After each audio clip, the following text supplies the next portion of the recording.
This is the Gupan's Ultimate FM radio station. 90.3 Energy FM. Pag mo sabing radyo, sabihin mo Energy Masamsamit. Coming to you live at the 4th floor, Duki Junction Building, AB Fernandez Avenue, Dagupan City. Ang Energy FM Dagupan ay hindi lang po napapakinggan sa syudad po ng Dagupan at hindi lang po tayo napapakinggan sa buong probinsya ng Pangasinan, but we are also heard coast to coast globally through our A-Radio portal. Kasama po dyan ang ating Energy FM Dagupan FB page. Welcome po sa Tapatan ni Pangga 2022. Our program, or this program, aims to assist and educate our fellow Pangasinenses comes May 9, 2022 election. Pagdating po at atin pong ihimay-himayin ang mga kasalukuyan at mga nagbabaka sakaling maluklok po sa pwesto. Welcome na nga po sa Tapatan ni Pangga 2022. Ngayong araw mga kapangga, nasa atin pong himpilan at ang ating guest, walang iba, former municipal councilor, former vice mayor at 3-termer Mayor po ng Labrador, Pangasinan. Mga kaibigan, Honorable Ernesto I. Acain. Magandang morning po sa inyo. Mayor Ernesto Acain, kumusta po kayo? Ayos lang po, magandang umaga sa iyo din, Jay, at lahat ng mga tagapaginig sa estasyong ito at ganun din mga kababayan ko na taga Labrador. Ayan, maraming salamat po sa pagpapaunlak. Bago ho natin siguro po umpisahan po ang Tapatan ni Pangga, yung mga kababayan po natin dyan sa may Labrador, Pangasinan, alam niyo po, bago natin po isalang si Mayor Ernesto Acain, kami po nagkaroon ho ng chit-chat. Ibig sabihin po yan mga kaibigan, tinanong ko na po yung mga dapat tanungin sa kanya. Willing ho ba sila sa part na kung saan meron tayong no holds barred portion? Ibig sabihin yun po yung mga katanungan na manggagaling po sa ating mga text lines. 0912-782-5884 at 0955-597634. Pwede ho nating i-accommodate yan para sa kanya. Sagutin niya directly sa inyo po mga kababayan dyan sa may Labrador, Pangasinan. At this juncture, we have 24 viewers and still climbing. Yung mga kababayan ho natin, pang balita ko sa sa Labrador, we have how many barangays, Mayor? 10 barangays? 10 barangay. Okay. So yung 10 barangay na yan, ang balita ko dyan ulit kay Sir Wilson, ang ating po mga population, voters po, no, ay nasa mahigit 19,000. Ano po? So yung mga viewers natin ngayon, simulan nyo na po ng pag-share. Kilatisin nyo na po si Mayor Ernesto Acain. Ano? May pagkakataon pa ba natin ibalik si Mayor Acain? Mga taga-Labrador, pagkakataon nyo na po itong magtanong. Ngayon po, sisimulan natin ang ating Tapatan ni Pangga. Bago yan, gusto ko lang pong ipaalam sa inyo, Mayor Acain, na meron ho tayong oras na binibigay sa bawat katanungan natin. Merong 1 minute, merong 5 minutes. At pag narinig nyo po itong buzzer na to, narinig nyo po, ano po? We move on to the next question. But it doesn't mean na hindi nyo tinapos yung oras. It will carry over or top up sa susunod na question natin. Simulan na ho natin ang pangungumusta muna. Kumusta po si Sir Ernesto Acain? Kumusta na po kayo? Ayos na lang naman po. Thank you po, Mayor, sa pagpapaunlak sa Energy FM. Thank you din at isang karangalan din na may bitaan sa estasyon po nyo. Apo, wala pong anuman po, Mayor. Sige ho, sisimulan na natin ang ating Tapatan. Ang gusto ko lang pong ipalam na meron nga ho tayong oras. Ano po? So, ito na po. This deserves 1 minute po, Mayor Acain. Ang first question natin is, sino si Ernesto I. Acain? 1 minuto, yung tapat na kasagutan po, ngayon na. Yung lingkod po ay si Ernesto Acain, panganak sa liblib na barangay sa Singgan, Pangasinan at nabuhay sa pagsasaka, nagsikap at nakapagtapos ng high school. Sa isang honorary student, nag-graduate din ako ng Civil Engineering sa University of Pangasinan bilang isang top graduate at nag-empleyado din ako sa mga malalaking construction firm sa Pilipinas at sa Middle East at napunta din ako namayan ako sa Labrador 1992 at nagtayo ng negosyo at noong 1995 ay naalala ko bilang councilor at naging third mayor at naranasan ko rin minsan naging vice mayor. Maraming salamat po sa inyong pong tapat na kasagutan. Tapatan ni Pangga 2000. Former Mayor Ernesto I. Acain ng Labrador, Pangasinan. Please like and share. Alright, marami na hong pumapasok na katanungan, ha? Oo, sige po. Solid Acain Art. Pa-shout out po kay Mayor Ernie Akain, Solid Akain Art. Ayan, si Vice Mayor kasama din natin. Good morning kay Roberto Bautista. Morning, sir. Kumusta po? Para ho kay Sir Art. Aba. Good morning, Kuya Jay. At nandito rin ho si Sir Wilson, ha? Baka may magumustong kumusta dyan. Mga kababae natin sa Labrador. 10 barangays, keep on sharing our dear Pangasinense, our loved ones ho dyan, mga kamag-anak at mga kaibigan natin dyan sa may Labrador, Pangasinan. Our next tapat na question, Sir Ernest or Mayor Ernesto Akain, deserves 5 minutes. So ang iyong question po, eto na po, isang tapat na tanong. Ano po ang nagpapalakas sa puso at isipan po ng dating mayor ng Labrador, Ernesto Akain, para muling tumakbo po bilang mayor po dyan ho sa bayan ng Labrador? 5 minuto po yung tapat na kasagutan ngayon na. Marami na nga po nagtatanong kung bakit po tatakbo pa ako bilang mayor. Ay naranasan ko naman na naging councilor, naging vice mayor, at alam nila na ayos naman ang buhay ko. Dapat paturtur na lang. Mga anak ko nga ayaw na nga nila. Pero tinatanong ko sila, ano ang mangyayari sa ating bayang Labrador kung di na ako tatakbo? Ayan ba lang natin na ganito ang bayan natin na kulilat, walang negosyo, walang mga trabaho ng mga tao. Yun po ang sinasabi nila palagi at nakakarinig ako, pumupunta nila sa bahay, sa mga Facebook, kung napakaraming problema na dinadaing po sa amin, lalo na sa mga hindi pantay-pantay na pagtrato nila, lalo sa ayuda, sa mga pagtrato nila, at marami pang mga dinadaing nila na mga problema sa atin, kagaya ng mga basuraan, kagaya ng kawalan ng trabaho, at hindi pagbigay sa kanila nung tapat na serbisyo nung kasagsagan ng pandemya. Alam po nyo, natuloy bakit ako malakas ang loob na tatakbo ng mayor, kahit na alam ko na medyo napakahirap talaga ng lumaban sa isang incumbent mayor. Napakahirap bilang challenger kasi alam natin na magagamit nila yung mga pundo ng bayan. Alam din natin na pati mga bihikulo, mga gasolina, pati mga empleyado nila sa pangangampanya. At halos lahat ng bagay ay nandun sa kanila, pero ang nagpapalakas sa aming loob ay nandyan ng mga tao na sumusuporta sa amin, na gusto ring maging asinso mamaya ang bayan namin, na hindi lang pangatlo o pangalawa na pinakamahirap na bayan sa buong Pangasinan, dahil wala pong mga natatayong negosyo sa amin. At sabi nga rin nila na dapat nga lang na magkaroon ng mga negosyo, mga pabrika, mga komersyo sa bayan upang ito ay asinso. At yan ang gustong-gusto nila sana, kasi karapatan natin bawat mamamayan na magkaroon ng marangal na trabaho dito sa ating bayan. Unang-una, yun pagkukunan ng business tax para sa mga kwan po natin, sa mga pangangailangan natin sa bayan at pagserbisyo. Yun po ang isang hinaing po nila. Kasi napakarami ng mga naudlot na establishmento sana sa Labrador na magkakaroon ng marangal na trabaho. Alam natin, Jay, na tayong mga Pilipino ay napaka-strong ang family ties natin, na hindi man lang natin sana gusto na magkakapamilya na magkakalayo. Pero napipilitan tayo maghanap buhay papunta sa isang bayan, marahil sa pamilya. Kung minsan sa abroad, pumupunta pa sila, hindi natin alam kung ano nangyayari sa mga anak, kung ano ang ginagawa sa mga amo nila. Kaya nga ako po ay naglakas loob muli para sa kagustuhan ng aming taong bayan, na sana para sa mga kabataan ay asinso man lang ang bayan naming Labrador. Meron pa ako kayo 1 minuto. You wanna add more, Mayor Ernesto? Oo, mahirap naman talagang maging politiko talaga.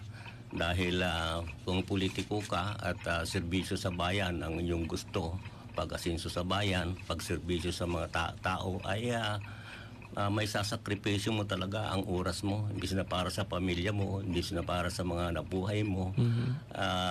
Ay may sasakripisyo mo din, pati mga pinaghirapan mo, masasakripisyo lahat, pati yung kayamanan mo kung minsan. At minsan nga, sa gustong maglingkod bayan, sarili mong buhay, nasasakripisyo pa. Kagaya ng kasama namin na naghahangad din ng asinso at progreso ng Labrador, yung campaign manager namin na ex-kapitan ay nakitil pa ng buhay. Ayun lang, G. Maraming salamat po, Mayor Ernesto, sa iyong tapat na kasagutan. 2022. I'm sorry to hear about the loss of one of your campaign managers dyan ho sa may Labrador, Pangasinan. 18 minutos, makalipas po ang alas 10 ng umaga. Still, ini-invite ko po ang lahat po ng mga viewers natin to share our live interview with Honorable Ernesto Akain. Ipalawak po natin ano po ang atin pong boses at ang boses ng atin pong makakapanayam sa oras na to sa 10 barangay po dyan. And even mga kamag-anak po na nakikinig po dito, hindi lang ho sa Labrador, from Lingayen, mga kamag-anak na may possible voters po at mga kaibigan, kakilala po, para ho maihatid at mapakinggan po ang boses ni former Mayor Ernesto Akain ng Labrador, Pangasinan. Ang susunod na tapat na katanungan, Mayor Ernesto, 5 minuto po ito. Alam ho natin, dati na ho kayong mayor. At syempre iba ho ang mga naging plataforma ninyo nung kayo po'y tumakbo bilang mayor. At sa panahon ngayon, ngayong pandemya, ano naman po ang plataforma ang nais nyo pong ilatag ngayon sa mga mamamayan natin nakikinig dyan ngayon sa may Labrador, Pangasinan? 5 minuto po, ngayon na. Unang-una po, ang gusto ng aming team Inyupi, ang Vice Mayor namin si Altarinas, mga kagawad po namin, ay halos kami lahat ay mga veterano na dyan. At alam namin na tuwing ganyan, kung pala rin man lang kami, may DILG na nag-aayos ng transition period kaagad. At kung paano nila kami pagkakaisain. At unang-una po siguro ay tingnan namin po mga budget muna kasi at saka mga proyekto nila dahil alam natin yan na approve na yan for 1 year. Kung itutuloy po namin yon, titignan namin kung maganda at siguro na itutuloy po namin mga budget na yon. At pag kami naman ang tatanungin nyo tungkol sa mga vision namin o plataforma o anong gusto mong gawin namin sa bayan namin ng Labrador, ay siguro magkaroon tayo ng isang short-term vision at saka long-term vision. Unang-una siguro ay pag-aralan namin ng mga natitirang pundo. Kasi naka-profession na yan. At unang-una namin siguro asikasuhin po ay ang mga agaran, mga gagawin po natin. At titingnan natin una siguro, mitingin natin mga departamento sa munisipyo na gawin nila ang nararapat. Hindi yung patambay-tambay, hindi yung nandun lang sila na walang direksyon ang kanilang trabaho upang sapat ang serbisyo na ibibigay nila ng tao. Kasi sinisildo mga yan ay pira ng taong bayan. At pangalawa siguro, titingnan namin kung ano ang may paglilingkod, lalo ngayon ay may COVID pa.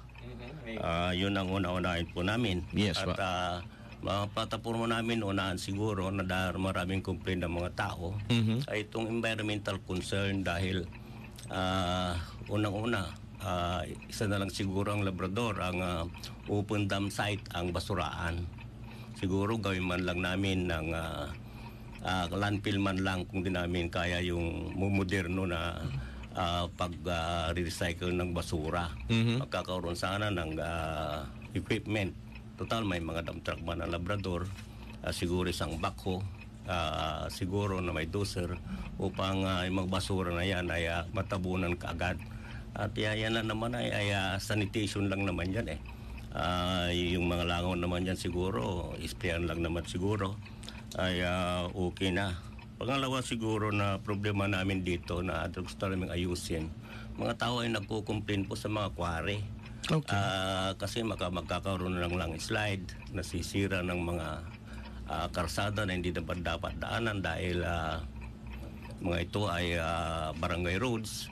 At isa din po siguro ay ang labis ng pagkukwarin, hindi lang 5 dekada siguro sa mga ilog namin, sa mga sa Labrador ay maluwang-maluwang na, may erosion na, at saka bumababa na ang water level ng tubig doon, lalong-lalo na itong mga panahon ng tag-init, dahil bababa kaagad ng tubig manggagaling sa bundok.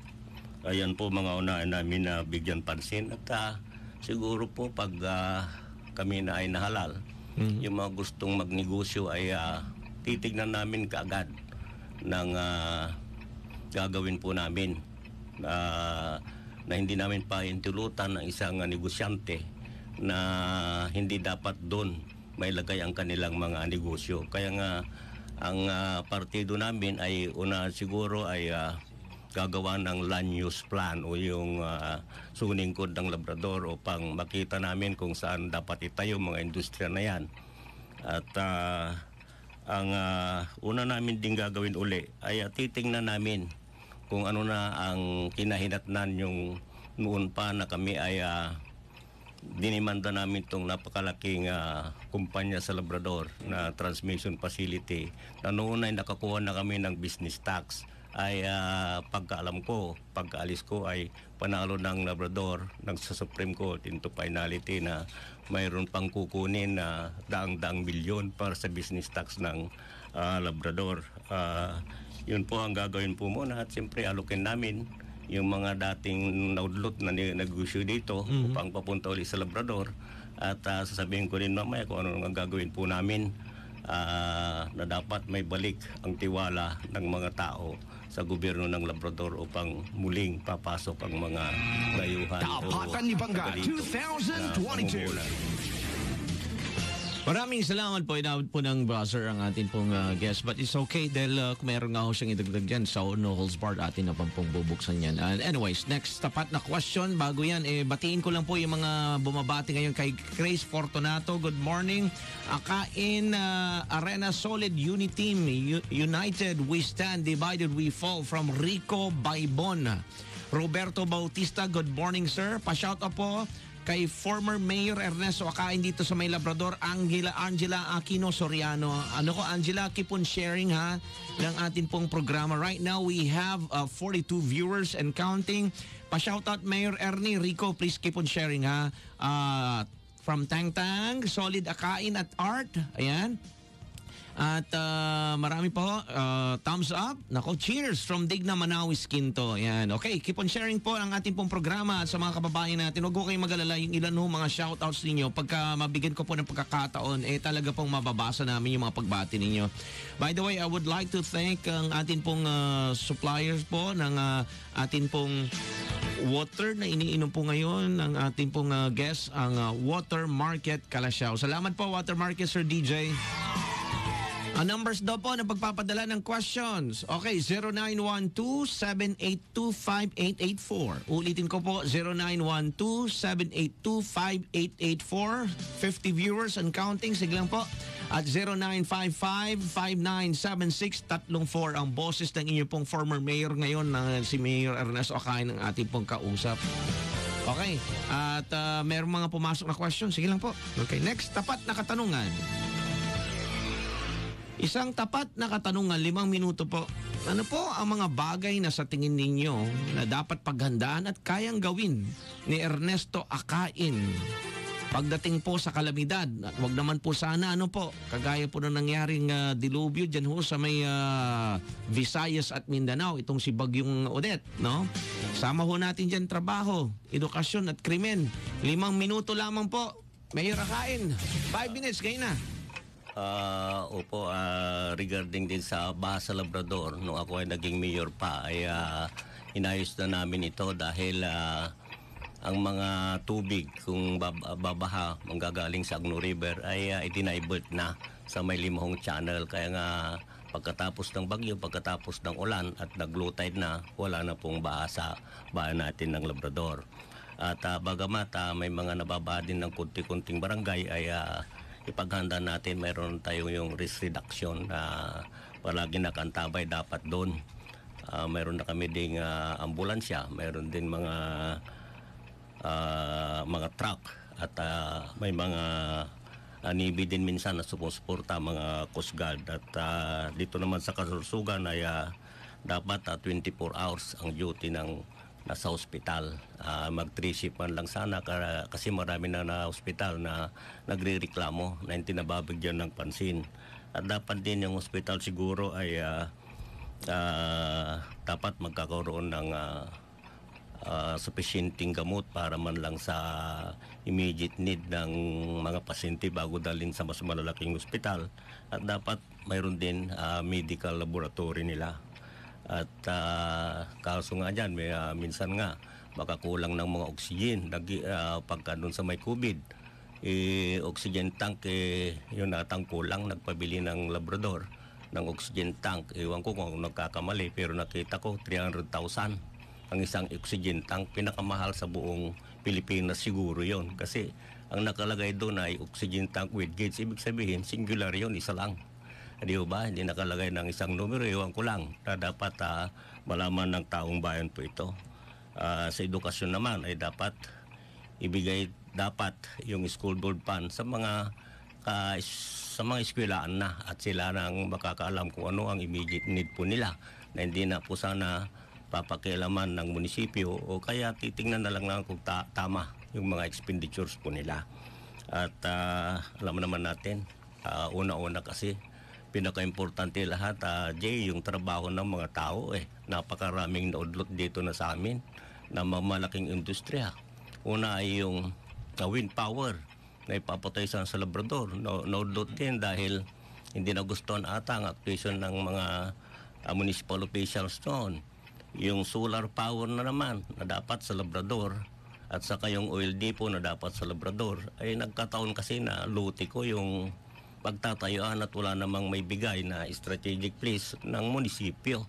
Kaya nga yung solar power na sana magbibigay ng business tax at trabaho ng Labrador, pati yung oil depot, ay yung solar power ay napunta na sa Bugalyon. Kaagad, hinus na nila, nandun ang abuitis na. Iwan ko kung magbibigay pa o kaya maglalagay pa ng extension sa aming bayan sa Labrador. At yun ang iayos namin pag may opportunity kami na makaupo. At saka yung oil depot din, yun din ang isa na pagkakaroon ng trabaho at business tax sa mga tao. Alam niyo naman na business tax is lifeblood in running a municipality. Hindi tayo kami ay 4th class pa lang sa ngayon. At yan ay nung umupo ako, 5th class, naging 4th class, pero hanggang ngayon 4th class pa rin. Ibig sabihin, walang inyusinso ang Labrador. Paano namin maging 3rd class ang Labrador? Kasi nakita namin dyan na at least you have income in the municipality of 5 million up. Pag wala yun, kailanman ay hindi maging 3rd class o asinso ang aming bayang Labrador. Dahil yun po ang pagkukunan ng mga business tax. At pagka may trabaho mga tao, lahat ng mga negosyo dyan ay aasinso din. Kaya ngayon, walang naayos na negosyo sa Labrador kasi walang malalaki, kagaya ng Swal. Sana, kagaya ng Santa Barbara, na mayroon kwan sila, at kagaya ng mga Kalasyaw, ng mga manufacturing industry po nila. Diba? Sa Kalikasan naman, ay sana yung mga quarry, at hindi naman namin ma-actionan yan kung kami-kami lang dahil sabi nila politika. Ma-actionan lahat mga hinaing ng mga tao siguro kung kami ay nandyan na sa pisto. Yan lang po ang aming sasabihin. At alam nyo naman, ang mga Labrador noon, nung kami nanungkulang, na-upgrade po namin ng class ng munisipyo, 5th class to 4th class. Kami po ang kauna-unahan na nagkaroon ng gymnasium bawat barangay at eskwelahan. Tapatan ni Bangga 2022. 31 minutes past the hour of 10 o'clock ng umaga. Okay, simulan ho natin muna. Babati lang muna tayo. Gemma, good morning Kuya Jay. Sabi dito pa, shoutout kay Mayor Ernie from Rico again. And sa mga pagbati, just keep on coming po ha. O yan, maaari ho kayong magpadala ng inyong pong mga comments at reaction. Thank you, Mari Dig ng Manawi Skin Tolera Support Akain Team. Yan, okay. Sige po, keep on sharing po ng atin pong tapatan. Alright, 50 viewers and counting. Next, tapat na katanungan. Okay, this deserves 1 minute lang po, Mayor Akain. 1 minuto lang po ang ibibigay ko dito. Ang ating question para sa ating Mayor Akain. Isang tapat na tanong, ano po ang inyo pong komento? Ito'y po comment nyo lang po, sarili nyo lang pong insight. Pagdating po sa pediatric vaccination, yung programa ng pamahalaan, napapanahon na ba to itong 5 to 11 years old vaccination? Para sa akin ay kung yan man ay tested na talaga para sa bata, ay pwede na rin siguro protection po nila. At ikayatin po natin sila, pero kung testing lang sana ay huwag muna sanang magbakuna. Kasi alam ko yan, bago ilagay sa mga tao yan ay tinitesting sa mga hayop muna kung ito effective o hindi Kung ititesting sa ating mga batang mga Pilipino ay huwag naman na sana. Okay. Kung kaya ng mga desisyonan, yung mga nakakataas, mga health officer natin at sila eksperto dyan, ay okay lang. But of course, ito ngayon po ito'y komento po ng ating guest at they deserve their own opinion. Okay? 33 minutes past the hour of 10 o'clock ng umaga. Hatan ni Bangga 2022. Ito naman po another question natin, and this deserves 5 minutes po para sa atin pong guest. Alright, Mayor Akain. Kung kayo nga po ay mabigyan po nila ng pagkakataon, no? Sikila mo nakausanda, kanalante. Maging mayor ulit.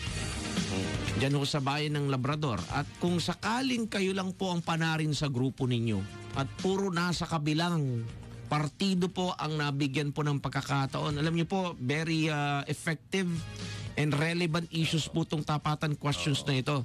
Okay? Alam niyo po, marami mga nangyayari talagang ganito na hirap po ipasa ang budget. Okay? Marami po mga bayan na ganyan ang problema. Hindi po imposibleng mangyari ito. Kaya itong tanong na to, hindi ito pinagtatawanan. Okay? Kaya tinatanong natin direct to the possible mayors. And even if you're not the mayor, if you're even councilors. Mayor Akain, kung sakali nga kayo lang pala rin, hindi naman natin, this is hypothetical question. Huwag ka mawala ng pag-asa, ha, Sir Art, ha? Question lang naman ito. Okay. Paano nyo pakikisamahan yung mga nasa kabilang partido? 5 minuto po ngayon na. Siguro nga sabi mo may posibilidad, pero it's a very slim possibility na siguro sa aming grupo ngayon. Sa amin siguro baka lahat pa kami dahil eksperyensyado kami lahat experience-wise, knowledge-wise, ay baka kami ay lulusot po lahat sa kung kasakali man na mayroon kaming isa, dalawa na mga councilor o na hindi pala rin ay o kami nanalo. Siguro unang-una ay alam mo naman, kantsawan yan lalo sa Labrador, Boss J. Sabihin ko sa mga kasama namin na itigil na yung kantsawan. At tatapos ng eleksyon At alam mo naman sa akin, sports lang sa eleksyon At halos na round robin ko na rin na nakalaban yung mga kasangga ko sa taga Labrador. Pero pagkatapos nyo na nagbabatian na pa kami, sana ganun lang, sport lang. At doon naman siguro ang gagawin ko ay pakiusapan na lalo yung panalo na makisama na lang at hindi sa kabutihan, hindi sa kasamahan. At yung mga walang pinalad naman ay siguro kausapin namin na we extend our hands congratulating them because karamihan dyan, the winner must be the first to congratulate the loser. Yan ang sa sportsmanship. At siguro alokin na lang namin sila na tumulong sa amin kung ano man ang may tutulong nila sa bayan namin kasi dapat magtulungan na kulilat na ang bayan naming Labrador. Mas maganda pa yung Barangay Carmen kaysa sa Labrador po ngayon. Yun siguro ang gagawin po natin at kahit na hindi ko naman siguro kasama lahat kung ako man ang palarin, kung tama naman yung kwan ay siguro aayon din sila kung sa kabutihan ng lahat ang gusto nila sa bayan namin. Maraming salamat po sa inyong katapat na kasagutan, Mayor Ernesto Akain. Talipanga Ngayon naman po mga kababayan natin dyan sa may Labrador, Pangasinan, we're seeing almost 60 viewers mga kaibigan and counting and climbing ang atin pong mga viewers sa atin pong tapatan ni pagdating po sa ating guest na ngayon si Honorable Ernesto Akain. Now we move on to the no holds barred. Ibig sabihin yung questions nyo po ngayon napapasok, i-dish out po ni Jay Urides yan. Alright? But before we move on, I would like you to know that the views and opinions of our guests do not necessarily reflect of those of the station and even the host and the network. Furthermore, the views, opinions, and insinuations of the host and even the guests do not necessarily reflect of those of the station, the network, and of course ng host natin. Okay? So eto na po mga kaibigan ha. 0912-782-5884 yung mga katanungan natin. May mga pumasok na rin po sa ating Facebook fan page. Solid Akain Art and Team. Daisy Arenas Nabwa. Pa-shoutout naman po Andrea Caballero Navarro dito sa may Kadampat. Thank you daw Fernando Tandok Soriano. Good luck sa team Akain. Ma'am na Pasyon, pa-shoutout po. Daisy Arenas Nava, Mare full support at 3 heart para kay Mayor Akain. Okay po, sige, may mga katanungan na tayo. Good luck po rin po kay Vice Mayor Arenas and Mayor Ernesto Akain. Texter 0965. Ano po ang lamang ninyo sa mga nakaupong mayor ngayon at sa mga tumatakbo pa ho? Unang-una po siguro na makikita namin na advantage sa namin na kaya tumakbo po namin. Kung taon lang ang pag-uusapan ay siguro 10 years na ang gap namin. Kung itong labanan lang na ito ay labanan ng marathon panalo na kami, di ba? Alam mo naman ang kilos ng medyo mas matanda at saka medyo mas bata ng kunti. At alam din namin, di naman kami nagdidegrade kung anong pinag-aralan ng isang tao. Ay dapat ang isang namumuno naman ay makirepresenta sa bayan. Paano na kung mga top brass ang kausap mo? Paano mga judge ang kausap mo? Paano na kung mga foreigner ang kausap mo? Siguro din yun din at kami din ay matagal na kami din naging mayor. Para din kaming baguhan lagi kasi nagbabasa kami ng mga batas kung anong maganda at saka hindi. At isa pa yan siguro na nakakalamangan namin ay kami ay kukonsulta sa mga barangay, sa mga private sector kagaya ng senior citizen, PWDs, mga kabataan, lalong mga kabataan. Nakita ko sa budget ngayon 10,000 lang para sa kanila yung mga kabataan. Kaya nga, mama-scrutinize namin yung mga kailangan ng aming bayan at kami bilang ininyero ay nasisiguro namin na yung mga computation ng mga infrastructure na yan ay kayang-kaya namin balangkasin kung ito ay overpriced at hindi. At ganun din ng mga quality of works namin na dinadahingan nila. Yung mga infrastruktura, mga karsada ay nagiging bato na kahit konkreto. At hindi lang siguro mga riprap o slope protection ang paborito naming maging project pag kami ay nahalal po dyan. At saka nakikita namin ang grupo namin, si Vice Altarenas, veterano rin din yan. Ininyero din, very friendly din. Mga kasama namin doon, XP in Pichit. May mga low graduate, halos professional po sila at ang mga incumbent at halos sila ay naging third term councilor na pabalik-balik sila. Hindi lang nila nga magawa yung gusto nilang gawin noon dahil sila naman ay mambabatas lang. Dahil ang mayor, yan ang may executive power kung mga projects, mayor na yan. Yung pagdisiplina sa mga department heads mo, mayor na yan. Kung bumagsak ang bayan mo, kung may reklamo sa bayan mo, mayor lahat yan kasi ikaw ang commander-in-chief Hinduhag mo sana nga isisi sa mga department mo. Under your command mga yan lahat. Magkaroon man lang ng meeting sila, may war room, pagaya ni Duterte. Ng mga cabinet members niya ay mini-meeting palagi kung ano ang dapat nilang gawin. Yun po ang siguro at bilang ako, bilang engineer, project manager sa mga malalaking construction, hindi lang puro pamumulitika kasi sa amin ang banat namin. Kung puro politika, wala na, kundi ang banat namin ay managerial talaga. Kung paano mo i-manage ang isang munisipyo, kung paano paunlarin, kung paano mga tao mo ay magtrabaho upang hindi naman mabangkrap ang munisipyo at tama ang kahinatnan. Okay. Texter 6563. Sabi dito, Mayor, manit lang naman po ang bayan po ng Labrador.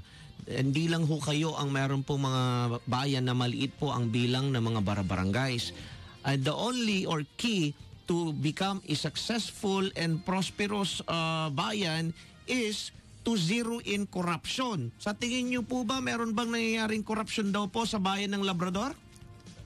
Sa akin kung pananaw, yun nga rin kung minsan mamamayan muna bago bulsa. Kung minsan serbisyo hindi negosyo. At kung sa akin lang, kung ihambing natin sa computation, sa halimbawa, kung may project tayo ng 100 ay 1,000 pesos ay ibinadget ng munisipyo o ginawa ng munisipyo, ibinid ng munisipyo ay 1,300. Yan po ay sa akin lang isang serbisyo pa. Pag ginawa naman yung 1,500, kasi serbisyo sabi ko kasi kukunting tutubuin nila dahil may mga taxis din may mga para sa demonyo din Kung 1,500 na yan ay negosyo na yan, di ba? Negosyo na yan. Kasi more than 10% na Kung ginawa niyang 1,800 yung 1,000, ayun ang tinatawag na corruption. Kung dinuble mo pataas, hindi na corruption yon. Pagnanakaw na yon. Siguro, iwan ko kung ano ang ginagawa sa munisipyo. Kung dinuble nila, siguro corruption na yon. Alam din natin Kung alam mo, sardinas, 15 pesos sa sa CSI wholesale. Ibinigay 28.50 o 30 pesos nung kasagsagan ng pandemya bilang relief. Ay corruption na yon, di ba? Kung ganun nga. At kung mas mataas pa doon, ay pagnanakaw na sa gobyerno po yun.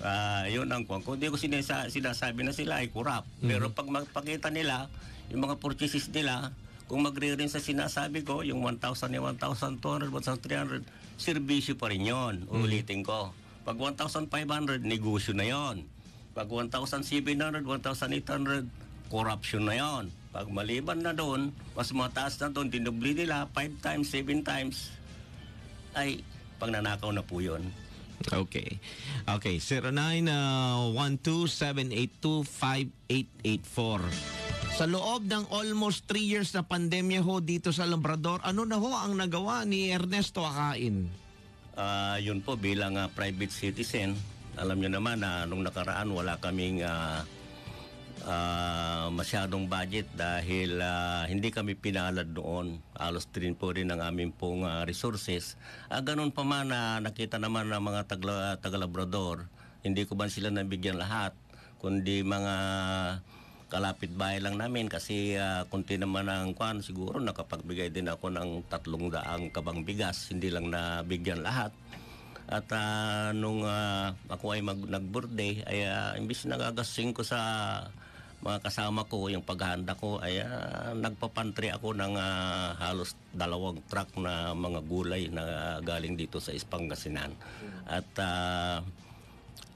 marami din mga kalyado namin dati na dumadaing, nakulang nga yung mga binibigay nilang supply, lalo yung mga nasa quarantine at wala kaming quarantine facilities kundi ginamit nila mga elementary school, mga school namin na doon sila kina-quarantine ay dumadaing sa akin. Minsan pinabibigyan ko silang, kung may pera ko, 100, 500 to augment yung mga pinapakain ng munisipyo. Alright, 10:46 na ho ng umaga. Let's move on po sa ating texter 3893. Mayor, kung kayo po ay manalo sa first 100 days nyo, ano po ang unahan nyong gawin? Salamat po and good morning sa inyo. Yun nga, tignan namin yung mga agarang serbisyo sa mga tao. At kung magagamit natin yung mga calamity fund ay dapat ibigay sa tao kagaya nga noon nag-utos nga ng ating DILG, nag-utos sa ating presidente na dapat ipagpaliban lahat ng mga infrastructure projects which is amounting to 20% sa kuwan natin sa development fund. Sa Labrador is almost 26 million. Ay kung ako naging mayor nun siguro ay hindi ko na i-prenagic muna yon. Inuna ko mga tao dahil may utos na may direktiba na ng presidente. Kung nabigyan man ng taga-Labrador ng 5,500 bawat tao noon, na 4,000 lang nabigyan. Siguro sa munisipyo, ibibigay mo lang kahit 4,000 bawat tao. Mabibigyan mo na lahat ng pamilya dito sa bayan naming Labrador. At siguro kung ginawa nila noon, wala nang reklamo ng mga tao, siguro manahimik na lang po kami. Anong silbi namin na kakandidato pa kung binigay nila sa tao yung dapat ibigay. Alright. Mayor, from Texter 7512, kung kayo nga po ngayon ang makaupo mayor ngayon po, ano po ang masasabi nyo sa itinatayong badging plan sa Barangay Bolo? Oo nga, napapansin ko ngayon na may rumors at binabakudan ngayon kung batching plant nga yan o kaya crushing plant. Ay ako bilang ininyero naka-employ sa malalaking construction firm. Alam ko nang epekto yung batching plant na yan. Okay. At tinatayo lang malayo sa mga kabahayan. Kasi dahil yan malikabok Pag nagbabatching, mga simento, mga buhangin, maingay at lalo-lalo kung may crushing plant. Tayo naman sa Labrador kasi, gusto namin na magkaroon mga trabaho kahit kunti man lang at magkabigbigay ng business tax. Pero yun nga, dapat ilagay natin sa tamang lugar. At ako man ang mayor doon ngayon. Sasabihin ko na kaagad doon sa magpapatayo na kung ano man gayon na huwag dyan, huwag niyong ituloy yan. Hindi dapat yan. Hanap tayo ng isang lugar sa Labrador man lang na malayo sa kabahayan na hindi nakaka-apekto sa mga residensya ba. At nakita ko yun na hindi dapat tayuan yun ng mga ganun na industriya, yung pabrika dahil alam niyo, prime agricultural land yun na banda naman ang Labrador. Dagat at saka ilog at saka bundok na. Yun lang ang pagkukunan natin ng bigas, makain ng taga-Labrador, patayaan mo pa. Maraming mga lugar doon na dapat ipatayo. Kung ako lang ihanap ko sila bilang mayor upang hindi sayang yung mga pamuhunan nila dahil alam nyo naman napakalaking pera ang gugugulin nila tapos pipetitionin mamaya ang taong bayan. Di ba? Kagaya ng mga babuyan doon na matagal na nandun na hindi pa kumiyur yung iba noon. Kaya nagdudulot ngayon ng mga mabahong amoy na nirereklamo yung mga kabahayan, mga tao. Lalong-lalo yung mga travelers na kung naamoy na raw ng tayo ng baboy ay Labrador na raw. Okay, Texter 4365. Mayor, hindi pa nga ho kayo nakaupo ngayon pero may nangyari na pong hindi ka nais-nais isa ho sa inyong mga supporters. Paano nyo po mapapaigting na mabawasan po ang krimen sa Labrador, Pangasinan pag kayo na daw po ay naupo bilang mayor? Yan nga nakakalungkot, isa sa pinakamalakas namin at campaign manager po namin. Sana hindi mangyari yun sa Labrador. Kami man na naglalakad na na walang bodyguard.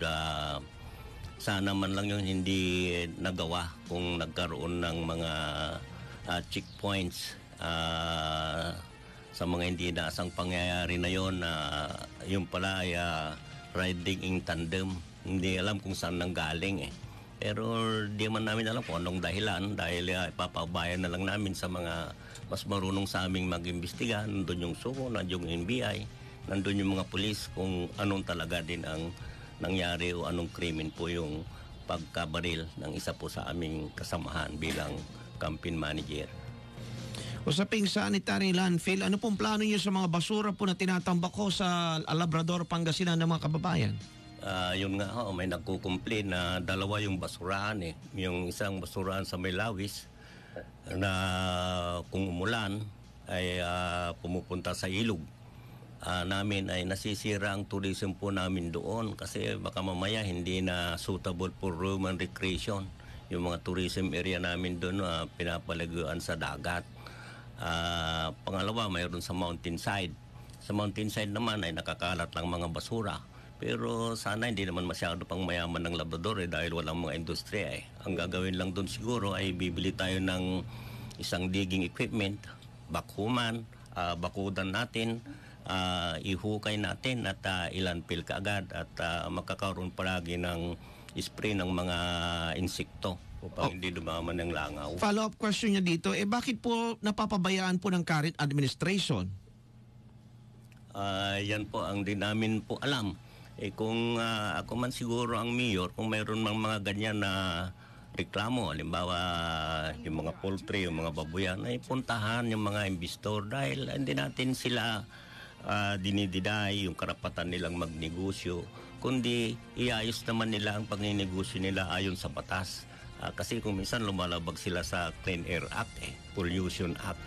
Madali lang naman yung sanitation lang naman eh. Yung pagkakaroon hindi langaw, doon nga sa pinuntahan kong nagtrabaho ang pungkuan sa may Dasol, 30 ang housing nila pero may resort pa sa tabi, walang langaw eh. Wow. Walang baho din mga baboy. Nasa pag-aalaga lang yun. Nasa technique lang po yun. Nasa modern and scientific kung na tayo ngayon panahon. Alam niyo po mga kababayan, at this juncture, gusto ko lang po ipaalam sa inyo na talaga pong umaangat po ang ating viewers, lalong-lalo na pag no holds barred. This is no question at all. We are now at 120 viewers mga kaibigan and climbing na po. 10:54 in the morning. Good morning, Mayor. Texter 5425. Ang bayan po natin ay napapaligiran ng natural resources. Dapat sa isang side at kabundukan sa isang side. Ang tanong ko po, pag kayo po ay niluklok bilang mayor, paano niyo po pangangalagaan ng natural na likas na yaman natin dito sa ating bayan?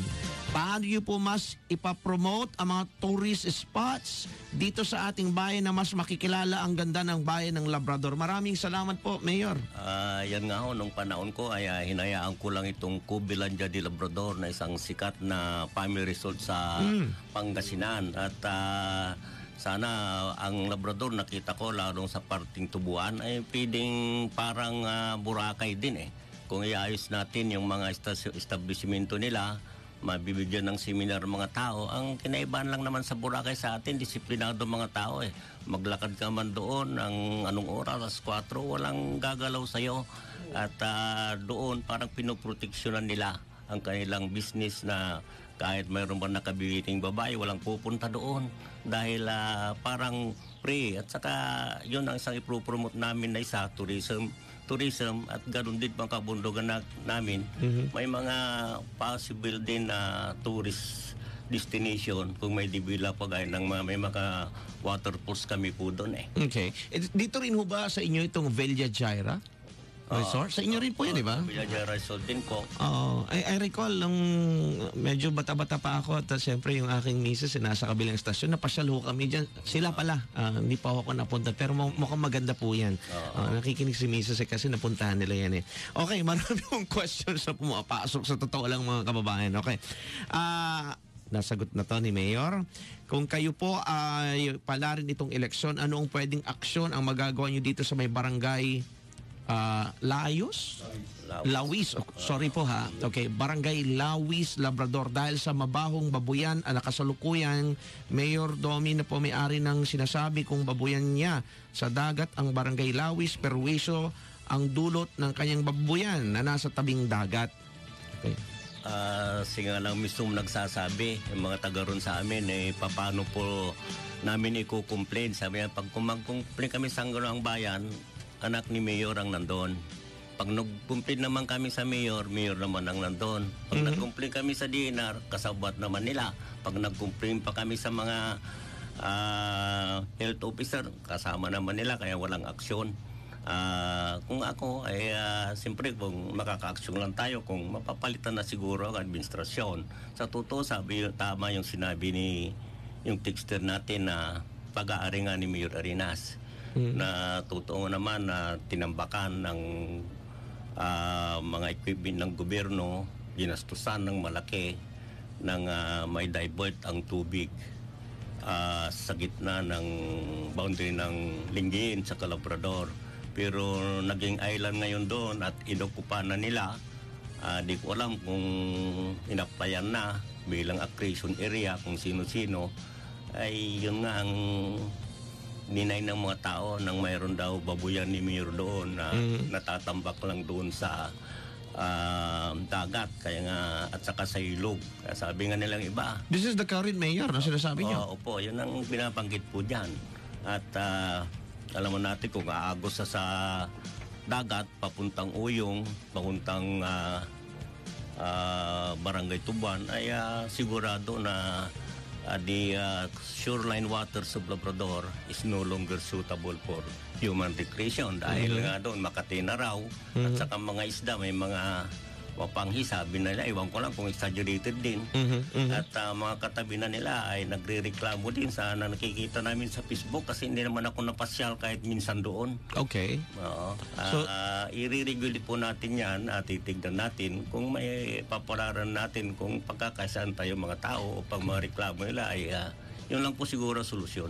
All right, we would like to inform once again that these are the questions ng mga taong bayan. And again, the views and opinions of the host or even of our guest rather speaker do not necessarily reflect of those station, the show, and the network. Ngayon po ito yung boses ng mamamayan, but we are also opening the pagkakataon po to reach the current mayor po for tapatan also. Ibig sabihin ho yan, nandito rin si mayor, kung current mayor natin dyan sa Labrador, to, of course, magsalita din po sa ating tapatan ni Pangga. You're invited po ha. Igulusal po natin ipala. We would like to let you know guys that right now nasa 140 viewers na ho tayo and climbing pa po.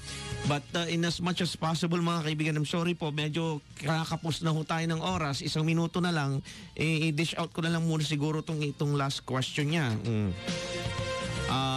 Ang tabayanan po namin, kayo na po ang susunod na mayor at vice mayor po ng partner. Laga naman ano. Okay, si vice mayor mukhang isasalang din ho natin sa tapatan niya. Okay, ano po ang plano ninyo? We want a concrete solution sa hirap na dinadanas po ng buhay namin sa Labrador. Mayor Akain, long term, hindi daw po short term. Kasi pag sinabi mong short term, sigurado ako, yung mga pagbibigay lang ng ayuda, kinabukasan, ubos na.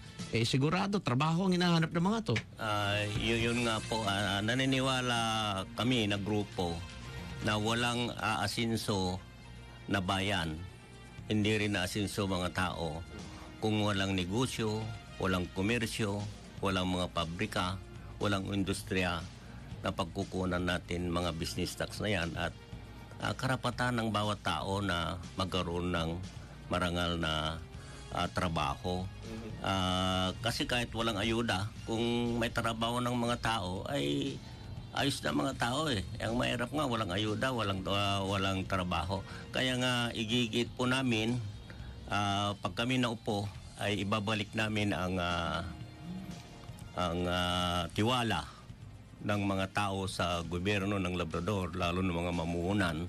At kausapin namin muli, baka babalik sila yung magtatayo ng mga wind power dahil wala namang environmental effect yun eh. Lalo yung solar power. Solar power. Yung oil depot, sinasabi na may effect pero bakit yung mga mayayamang bansa, pinakamayamang Qatar, Amerika, China, sila ang pinakamaraming oil depot.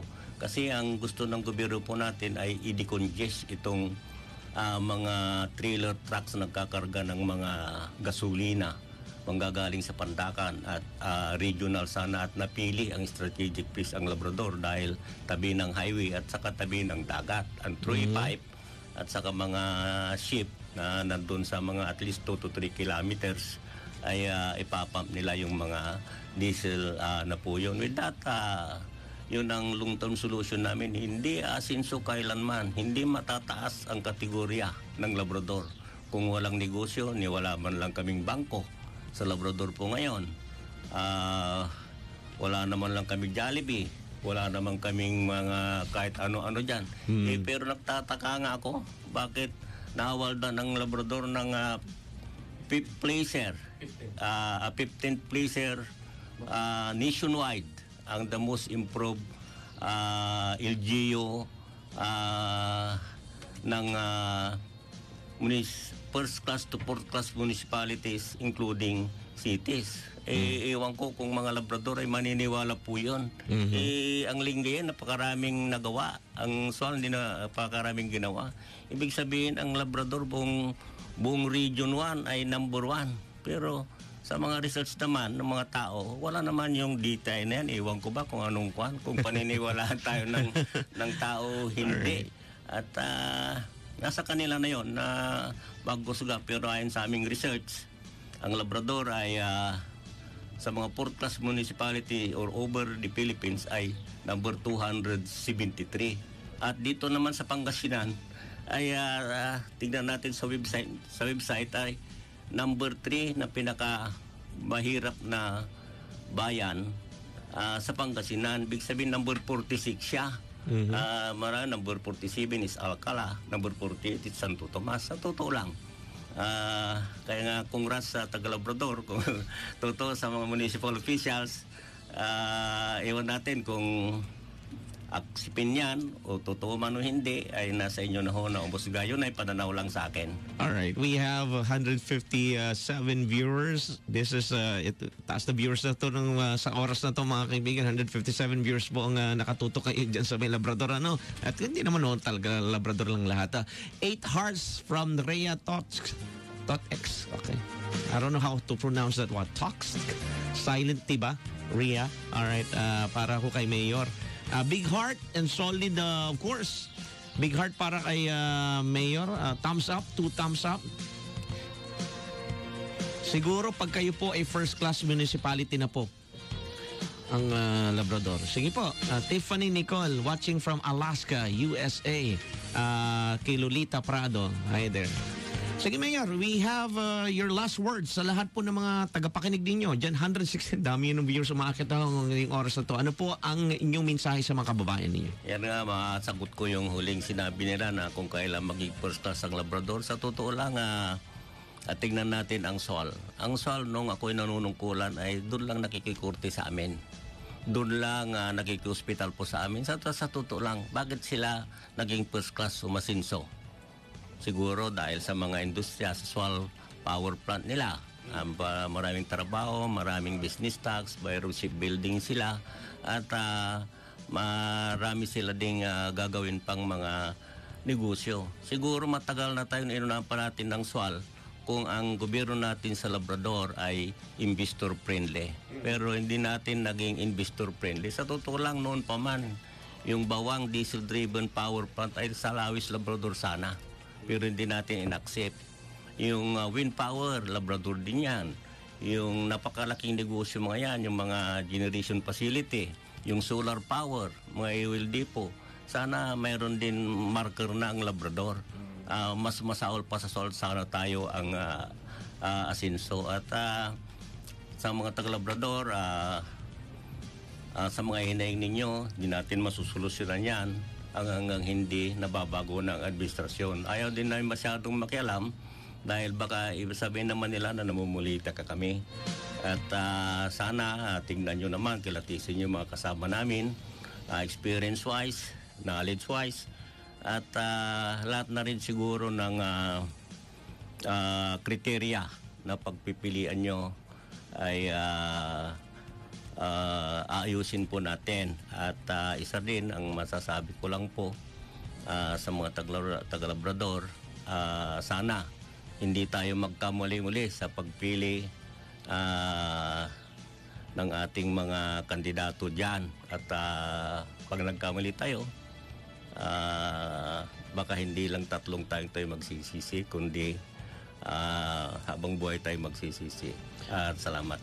Maraming salamat po. This is just a side comment. Ano pala po, Energy FM is apolitical, non-partisan, but nabanggit po nila kasi ang Sual. Alam niyo po, ang Sual, I'd like to make a commendation sa current administration, Mayor Dong Kalugay. Napakasipag na mayor at napakagaling na mayor. Dong Kalugay po yan. Ako po, hindi ko kami close niyan, pero nakikita ko po talagang ginagawa. Mayor Nakain, maraming salamat po sa inyo pong pagpapaunlak sa sa 90.3 Energy FM Dagupan. Ingat po parate, stay safe and stay healthy. Sa lahat po ng mga nakikinig, antabayanan din po sa susunod pang mga araw ang ating magiging tapatan ni Pangga. Bibigay ho ng update si Jay Oriles sa inyo. Ano po? Salamat po.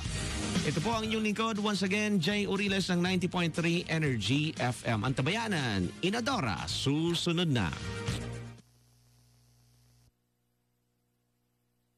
Pigil sa pag-usbong